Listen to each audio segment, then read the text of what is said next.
Okay, so next reading is Introduction to Fixed Income Valuation. Again, this reading would just set up the context, which is an introduction to valuation, and then detailed valuations are done in level 2.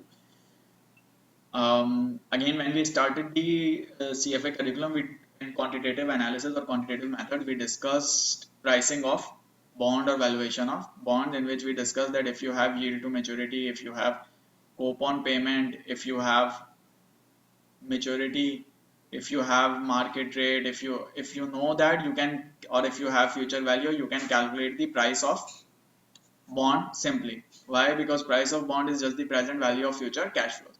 Similarly, if you have price and if you know future cash flows, then you can calculate yield to maturity. So that is the start of this reading. So we wouldn't go into discussing that. This is something that we have already discussed many times, that if coupon rate is lower, bond is trading at discount. If coupon rate is higher, it is at premium. If these are equal, that is at par. This is also something that we have discussed many times, that price is the present value of all future cash flows, which is coupons plus par value at maturity. Any confusion in this? This should be very simple. We all have also discussed YTM in previous readings, and we have also discussed the assumptions of YTM. We discussed that YTM is just like IRR, and assumptions which hold for IRR also hold for YTM. So this is something that we have also discussed. How do we get YTM? We have done it many times and done many questions, practiced many questions in earlier in quant and other topics. That if you equate price with the present value of future cash flows, this R is the YTM. And you do not do it using this equation in your practice, you do it using your financial calculator. That is, you plug in coupon, plug in par value, plug in price, plug in the market rate, and plug in the periodicity, and you get the R, YTM. Any confusion problem so far?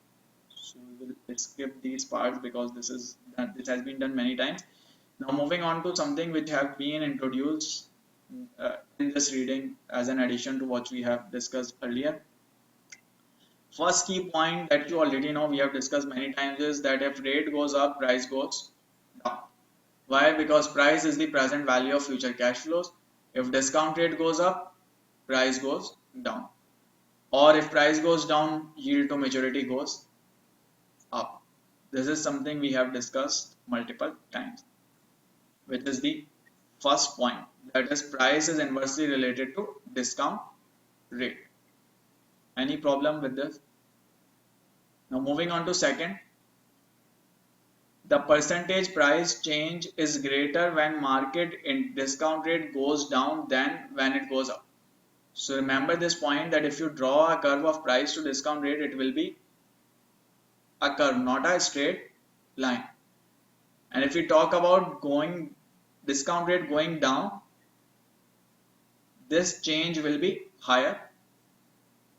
If you talk about discount rate going up, this change will be lower. So you can see the difference in change.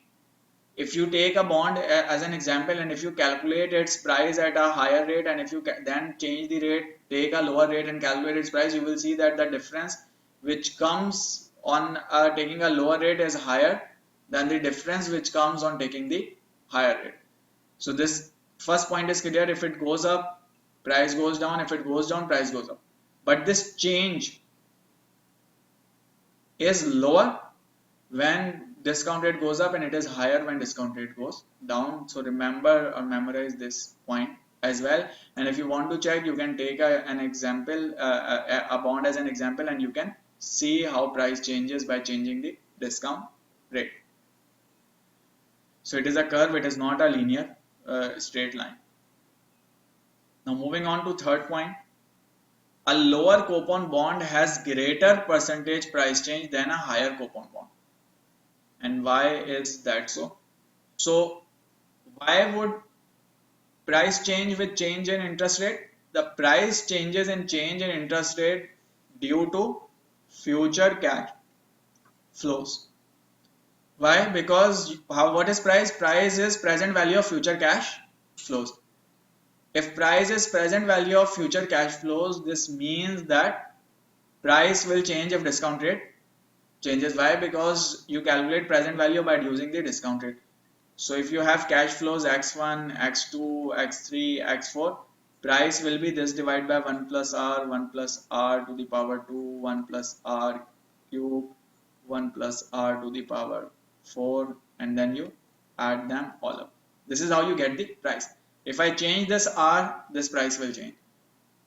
Also, if this x, remaining x, so let's say I am standing here and now rates have changed. If this remaining x is higher, then price change will be significant. Correct? If this cash flows are significant, then price change will also be significant. If these remaining cash flows are very lower, you have already received the amount, then the price change will be lower. So if coupon rate is higher, that means you have already received a higher amount of the cash flow. So remaining cash flows are lower contextually. And if remaining cash flows are lower, price change is also lower. So remember, point to remember is that if coupon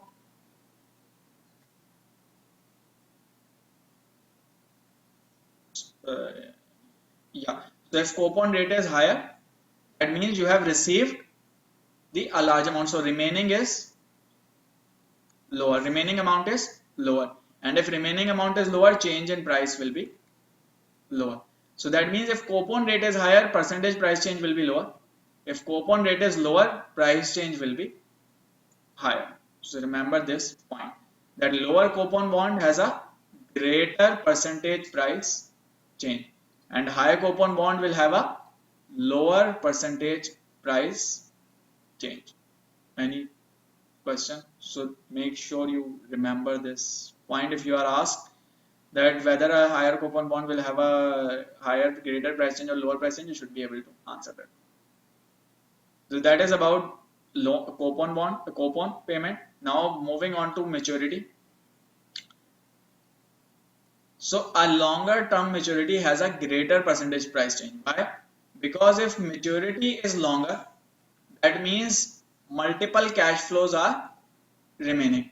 So if many cash flows are remaining and there is more uncertainty to changes in interest rate, then and if there is a longer period, then there is more uncertainty. So then the price change will be greater. So longer maturity, greater price change. So key point to remember is lower coupon, higher price change, higher maturity, higher price change. So remember these relationships. On the other hand, if I ignore coupon and maturity, then if rate goes down and price goes up, this will be a larger impact, and if rate goes up, price will go down, but this will be a smaller change.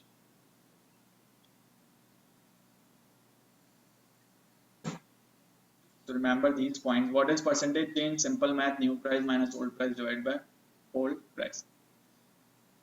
Moving on, so a bond can be issued at premium, can be issued at discount, or can be issued at par. If it is issued at par and face value is also par, that means price will eventually be the same as par value. If it is issued at premium, remember eventually its price will reach out the par value. At the end, at the last day, price will become same as the par value. And if it is issued at discount, again it will reach out to par value. Why? Because on maturity, the value should be the same as par value if credit risk is not, if there is no default. If a default happens, then obviously it wouldn't be the same. But if default does not happen, then both should be the same. This is known as constant yield price trajectory, also known as pull to par effect. That means no matter if bond is at premium or discount initially, it will eventually be pulled to par value. Any question, confusion? Okay. So How do you calculate price? We discussed that price can be calculated if you know yield to maturity. If you know yield to maturity, you just use yield to maturity to discount back all the future cash flows to present, and that gives you the price. Why? Because price is equal to future cash flows divided by 1 plus R. So cash flow 2 divided by 1 plus R. Any confusion? What is yield to maturity? Yield to maturity is IRR. By IRR we means that rate at which all these R's should be same. That particular rate at which present value of cash flows become equal to price, that particular rate is known as yield to maturity. That means if I have yield to maturity, let's say 10%, I can plug in here, here and here, and this equation will be balanced. Price will become equal to present value of cash flows. But how do you get yield to maturity? In order to get yield to maturity, you need price. So now the question is, how do you calculate price? So for calculating price, you will need these rates. And what are these rates? These are spot rates. That means market rates or rates available in the market. So there will be a 1-year rate, there can be a 2-year rate, there can be a 3-year rate. Why? Because longer the maturity, higher the rate. So all these three will be different. Some would be lower than yield to maturity, some would be higher than yield to maturity. Eventually all of these should take you to price. Any problem so far? This is a spot rate. Another definition of a spot rate is that a spot rate is the rate on zero coupon bond, or you say yield on zero coupon bond. Yield on zero coupon bond is known as the spot rate. So for example, if I find out yield on 1 year zero coupon bond, that will become 1-year spot rate. If I find out yield on 2-year zero coupon bond, that will become 2-year spot rate, and so on. Any problem? If I calculate price using these spot rates, that price is known as no arbitrage price, or a fair price. That is price which should be there if there is no arbitrage, or price assuming that there is no arbitrage. Any problem? So that means if you have spot rates and you have to calculate price, you can calculate price using those spot rates.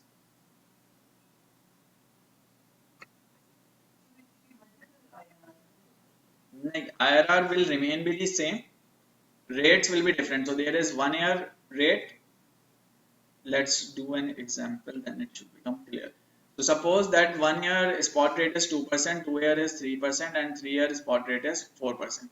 Then price of a 3-year bond that makes a 5% annual coupon is this, is what?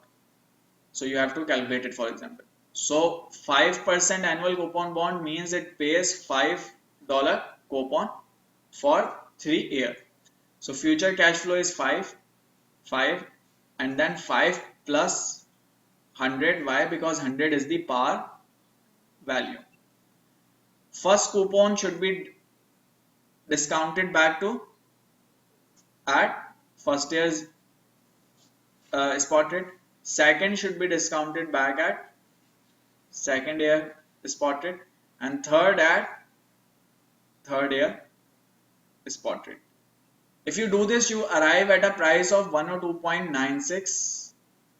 This is known as no arbitrage value. Any confusion up till here? Now if you have to calculate IRR, what do? You know the price, so you remove discount rate, you use 1 plus R, 1 plus R, 1 plus R. Now if you compute this R, that will be your IRR, or that will be your yield to maturity. Or you can do it using calculator. In calculator you can put PV as 102.960, you can put payment as 5, you can put future value as 100, you can put N as 3, and you can compute IY. That IY will be your IRR or your yield to maturity. So yield to maturity is the rate which, if I place in all the discount rates, would give me the price.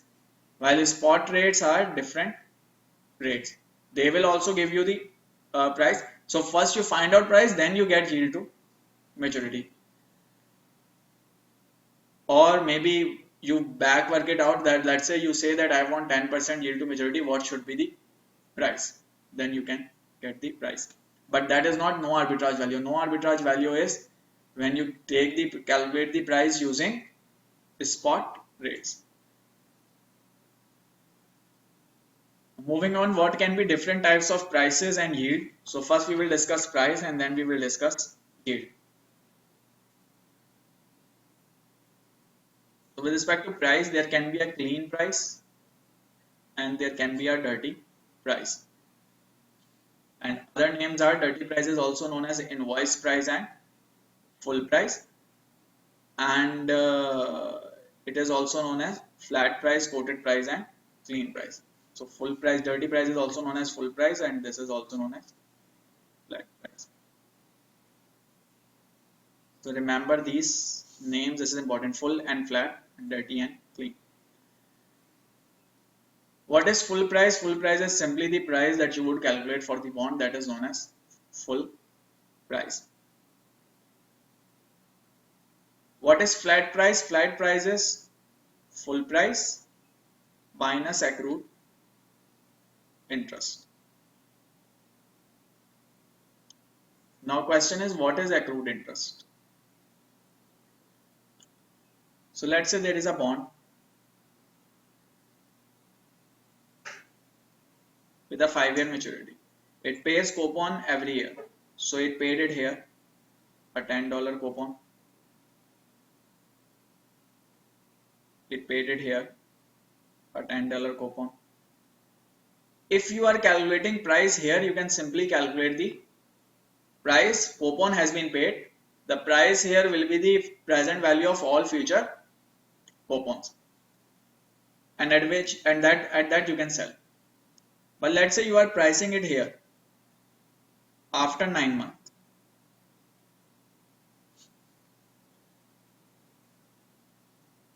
Two year and 9 months. Now coupon is to be paid here. $10 has to be paid here. Now the question is, if I am selling here, if a buyer is selling here or settling here, this is the settlement date, then should this buyer be receiving this $10, or the this holder or seller should be receiving this $10, or the new buyer should be receiving this $10? So obviously if new buyer is buying it, then once he or she has bought it, then they will receive that $10. That means it will go to the new buyer. But now the question is, seller would question that I held this bond for 9 months, so give me some proportion of this $10, some belongs to me. What is that amount? That is known as accrued interest. So accrued interest would be this 9 divided by total period between coupons multiplied by coupon. That means 7.5 is your accrued interest. Any problem with respect to accrued interest? So remember the accrued interest calculation. Let's do an example. It should become clear through example.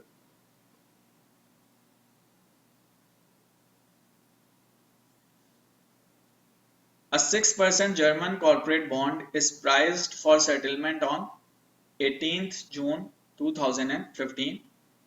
So 18th June 2015. The bond makes semi-annual coupon payments. 6% bond making semi-annual payment. Semi-annual means that after every 6 months, $3 will be paid. On 19 March and 19 September. So it made one payment on 19 March and next will be made on 19th September. The corporate bond uses the 30-360 day convention. That means total number of days in a year are 30 and 360 and each month is 30. Calculate full price, the accrued interest and the flat price. What is flat price? Simply flat price is full price minus accrued interest. So if you have full price, if you have accrued interest, you can get flat price. And accrued interest and the flat price per 100 par value is 100 for 3 stated annual yields 5.8, 6 and 6.2. So how do you do this? First question is that how do you find out full price as at 18th June? So what will be the full price as at 18th June? So simply speaking, full price as at 18th June would be present value of all future cash flows. That should be your full price.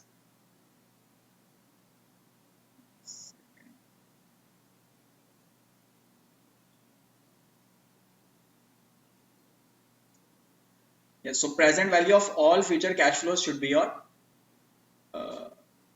full price. How do they do this? So how do they get full price? So what you do is that it's difficult to calculate present value at a specific date in between. Why? Because then you have to break down number of periods. But you can calculate the price at any settlement date easily. Correct? Using your calculator, because in your calculator you can put n as the number of periods and you can calculate it. So what you can do is that in order to calculate price here, what you can do is you can calculate the price on the last settlement date and then calculate its future value on this date as of today. That is, calculate the price on a settlement date and then take it forward or calculate future value on this particular date. That will make it easier. So when you calculate the present value as at 19th March, what will you do? You will take all the remaining cash flows. What are the remaining cash flows? Every 6 months, your payment is $3 every 6 months. So these are your coupon payments. What are the number? Let's come to it later. What is the price that you have to find out? What is the future value? That is 100. What is the IY? IY is 5.8. 5.8 is annual number. As your coupon payment is semi-annual, as you are taking payment as semi-annual, you will also take 5.8 as in semi-annual terms. So it will be 5.8 divided by 2, which is 2.9. So this is 2.9%. Any problem so far? Now you also need to plug in n. So now the question is, what is n? N is the remaining number of coupon payments or periods. So if I start, it will be 19th September 1st, then 19th March 2016 2nd, then 19th September 2016 3rd, and so on. And how long would this continue? This will continue to, they would have given some.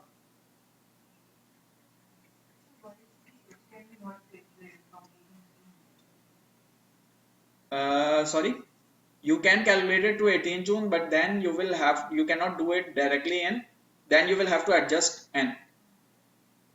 That is, it cannot be 23 periods.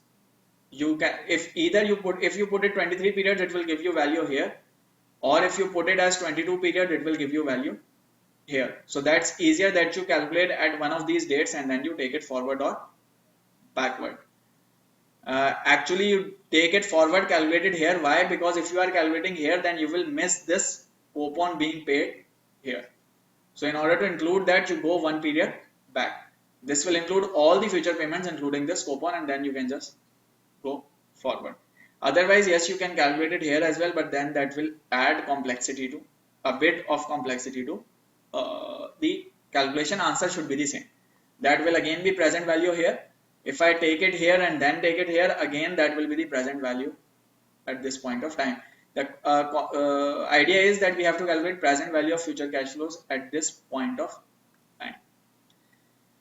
So what are the remaining periods? They would have given you some date to expiration. So settlement on this March and each expire on 2026. So you are in 2015 and it will expire on 2026. So from 19th March 2015 to 19th March 2026, it will make 11 years. So 16 first, then 17, 18, 19, 20, 21, 22, 23, 24, 25 and 26. So it makes 11 years. So from 19 March 2015 to 19 March 2026 will be 11 years. But it does not expire on 19 March. It expires on 19 September. Up till here it will be 11 years. Then 6 months more. So it will be 11.5 years. If these are 11.5 years in terms of semi-annual period or 6 month period, it will be 11.5 into 2, which is 23. So that means n is 23. If I take n as 23 and using calculator, if I calculate PV, it will come out to be 101.661589. This is the value here. Now I take it forward to 18th June and that will give me the value here, that is known as full price. Full price means it incorporates this coupon payment at this point of time. This is full price. How do I take it forward? Simply future value. What is future value? Present value into 1 plus r to the power t. So how many days?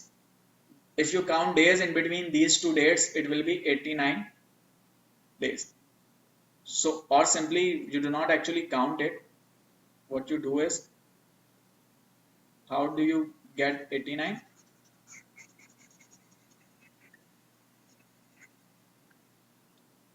You know there are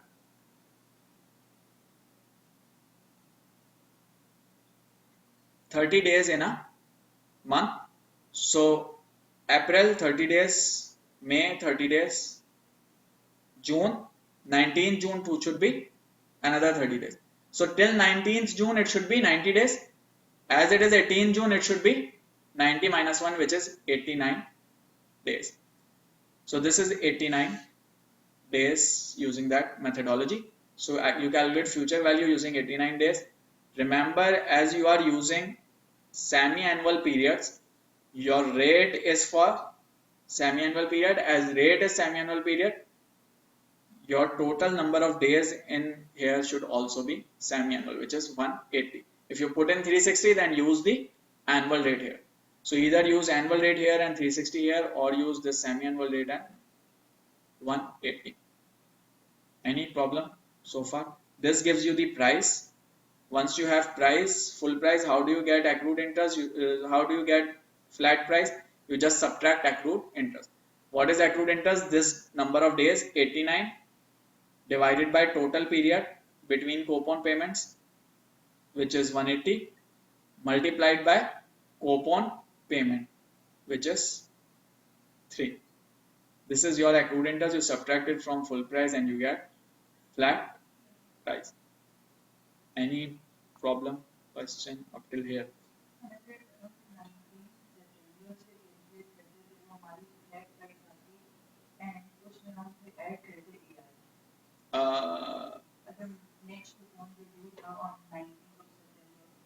हाँ, AI नहीं, flat price नहीं आती, वो दोनों में से कोई नहीं आती.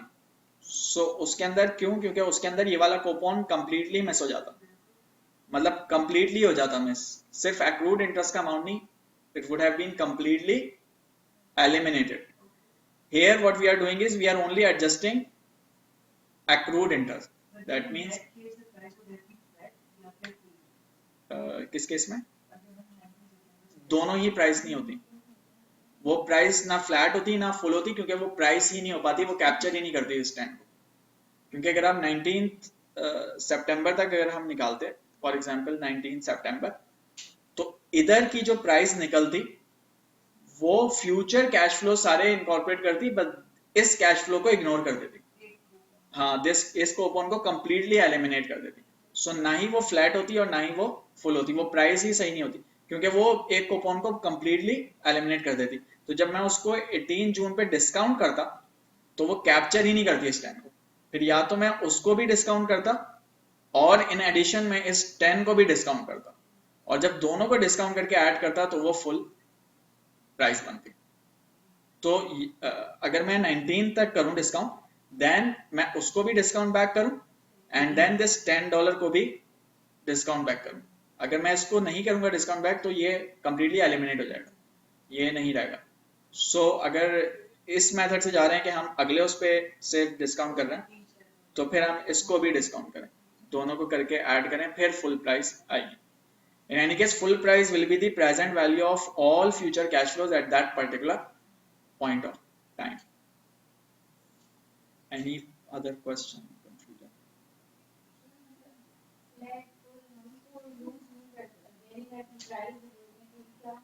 हाँ, लेकिन ना ये पता होना चाहिए ना यूज जब आप ट्रेड करेंगी तो यूज होगा ना, you have a coated price. आपको नहीं पता था ये कोटेड प्राइस जो है that is reflecting on the system, how is it calculated, so you know the difference that what is complete price. So क्या होती है?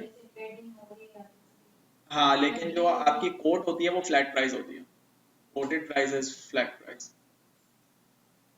कोट फ्लैट प्राइस होती है। एक्चुअली फ्लैट प्राइस को कोट प्राइस कहते हैं, मतलब टर्मिनोलॉजी जो यूज होती है, theoretically it is called the quoted price. हाँ, मतलब practically you would quote a full price, but flat price is set to be the quoted price.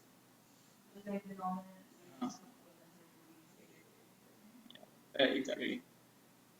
So how do we price? We price by using present value of future cash flows. For present value of future cash flows, we have discount rate, and using that we price it.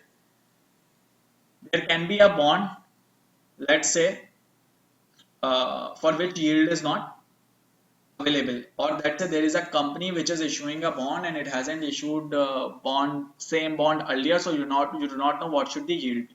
Or let's say there is any bond act for which you want to find out what should be the correct yield. So a way of doing it is using matrix pricing. Matrix pricing is that what you do is you find out bonds similar to X, and you check out that what are the yields on the bond similar to X, and based on that you calculate the yield of bond X. So how do you do this? Let's say this is bond X. It has 4% coupon and 3-year maturity. You need a benchmark, but you do not know what the yield should be. So you find out that what other bonds are available. So you find out there is a bond for 3% coupon, there is a bond for 5% coupon with 2-year maturity, and these are the prices and yields. There is a bond for 5-year maturity with this price and yield, and this price and yield for these two coupons. So now using this you can estimate a yield for bond X. How? So first step is that you estimate average yield for every year. So what is the average yield for 2-year bond, average yield for 5-year bond, and other years? So this is 3.786, this is 3.821, I get the average. This is 4.181, this is 4.196, and I get the average. So that means if there is a 2-year bond, on average it gives 3.8035. If there is a 5-year bond, on average it gives 4.1885. Then you calculate 3-year yield using linear interpolation. That is, if 2-year has this, 5-year has this, what should 3-year be? It should be somewhere in between these two. So 3-year is 3.8035. 5-year is 4.1885. So this is 3, this is 5. Sorry, this is 2, this is 5, and 3 you have to find out. So what should it be? It should be higher than this, lower than this. So linear interpolation, how do you do this? So this distance is 3, this distance is 1. So you take the difference of these two. So you take 4.1885 minus 3.8035. You take this difference, that is total difference is this much. This total difference relates to 3 units. So divided by 3. I need the difference for 1 unit. So multiplied by 1. This will give you this difference. That what should this difference be? You add this difference to initial value and you get the yield for third year bond, like we did in quantitative methods when we were discussing quantiles and quartiles or quantiles, quintiles and deciles. We discussed the same method there as well, which is linear interpolation. Through this you can find out that a 3-year bond should have this yield on average. So this is the yield for 3-year bond. If this bond has 4% coupon, then what should be the price? Price is present value of future cash flow. How do you discount it? You discount it using this yield. If it is a semi-annual bond, that means coupon will be, payment will be 2. 3-year means 6 period. Yield is annual is 3.9318 and semi-annual would be divided by 2. Present value you can find out, future value is 100. So you can calculate present value using your calculator and that would come out to be 100.191, that is the price. So that means if you do not have yield and you are using matrix pricing, in matrix pricing you can estimate yield by taking the average yield for respective data available for the respective years using the data available. Any question so far? So you calculate the yield, estimate the yield, not calculate, estimate. This is just a ballpark estimate that you know yield is should be around this much, and based on that you calculate price. If you calculate price based on this, that is known as matrix pricing. If you calculate price based on spot rates, that is known as arbitrage free value or no arbitrage value. So these are different methods of pricing the bond. Use of matrix pricing, it can be used to have an estimate for required yield or a benchmark rate that I need at least this much of rate, for example. Or if a bond is being issued by some company which has not issued any bond previously or which has not, for which you do not have a similar bond available, then you can use matrix pricing. Spread, we discussed in previous classes that spread is yield to maturity minus risk-free rate. This is to offset the credit risk. Spread primarily compensates for credit risk, not only for credit risk but primarily for credit risk. That was pricing techniques. Yield measures we have discussed earlier, annualized, compounded measures. What are annualized measures, what are compounded? When we discussed quantitative methods, we also discussed a method of measuring quoting yield, that was this discount divided by future value, and we discussed that it is not annualized or not compounded, and this is used in money market rate, so that is also done. Periodicity, you know that it is the assumed number of periods in the year. Current yield was also discussed earlier, that it is total coupon received over the year divided by flat price. The new terminologies being introduced here are street convention and true yield. So remember these, what do we mean by this? Let's say there is a bond which expires on date X. Date X is, let's say, Saturday, and on Saturday trading does not take place. So when will you get this money? Monday. So that means maturity is Saturday, but you are getting your money 2 days or 1 day later. So this means number of days are higher actually than what you are taking. So now the question is, should you take number of days till here or till here? So if you neglect this difference, and if you assume the days to be what they are, that is known as street convention.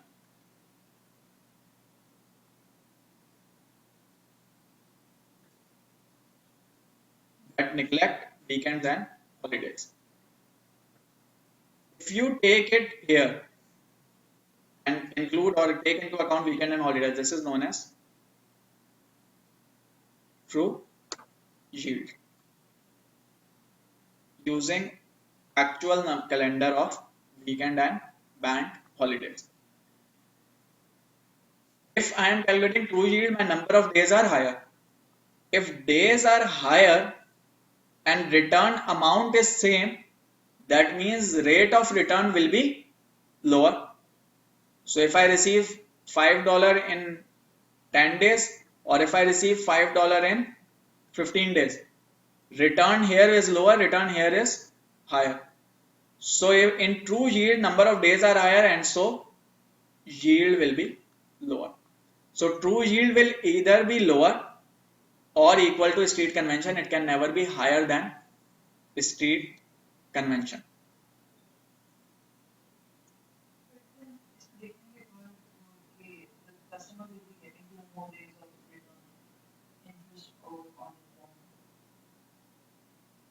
Yeah, so if but you wouldn't be getting an interest, right?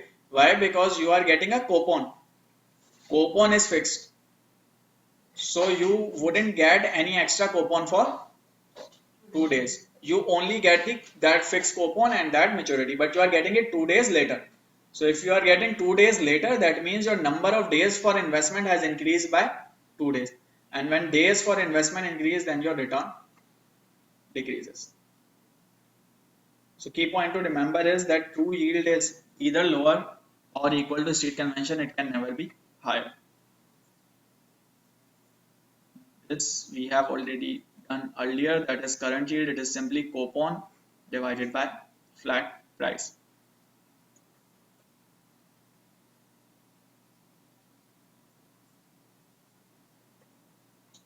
Simple yield. So if you divide coupon by flat price, this is known as current yield.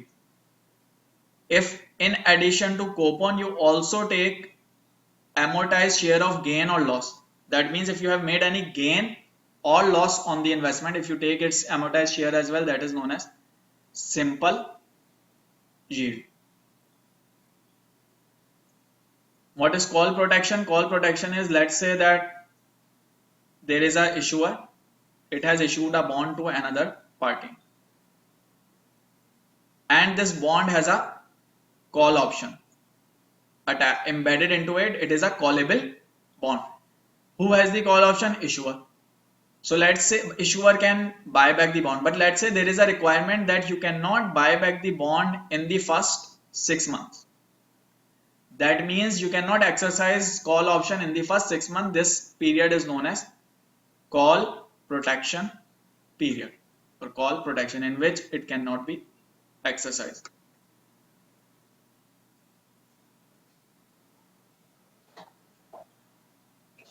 So for example, you are told that bond is first callable at 102 in 4 years.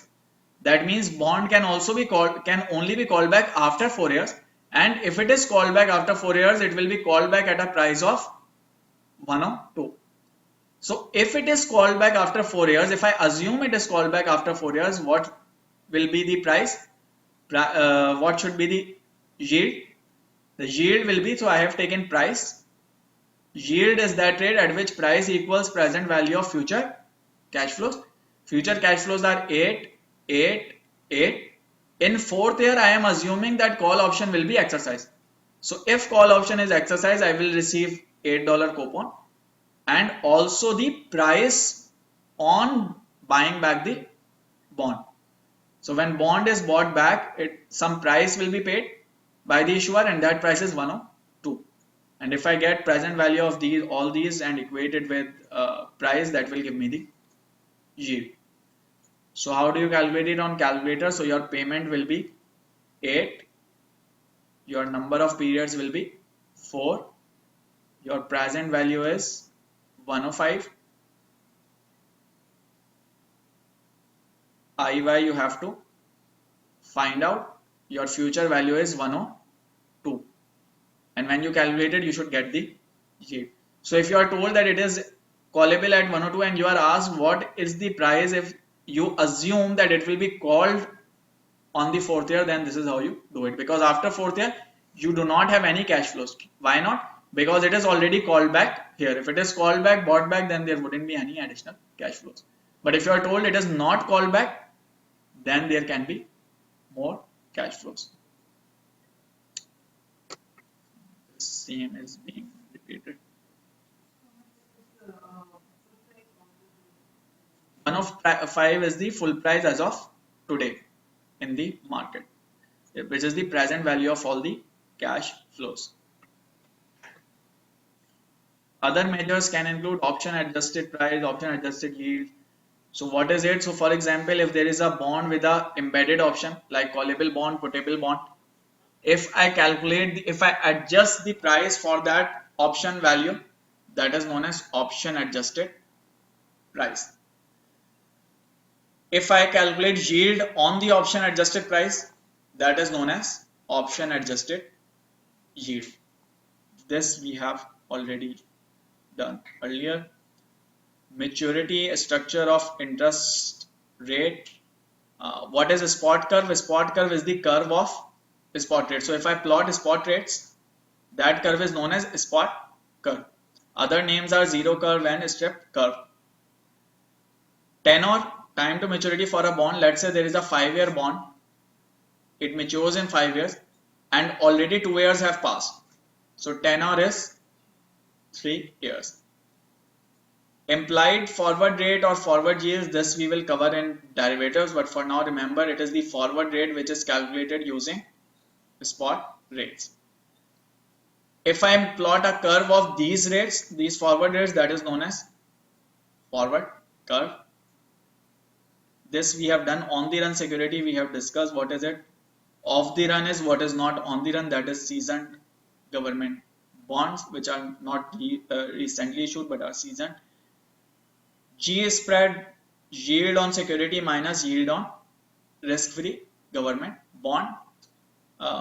This is to offset for credit risk.